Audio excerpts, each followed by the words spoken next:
का हिस्सा बन रहे हैं वो एहसान फरामोश ना बने।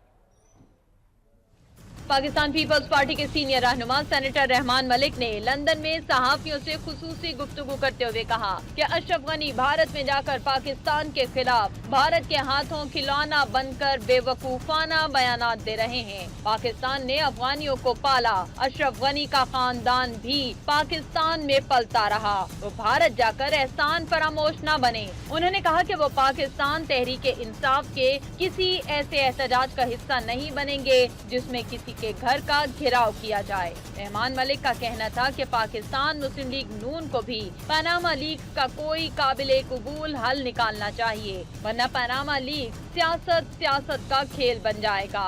उन्होंने कहा कि आलमी बरादरी कश्मीर में जारी भारतीय दहशतगर्दी का नोटिस ले।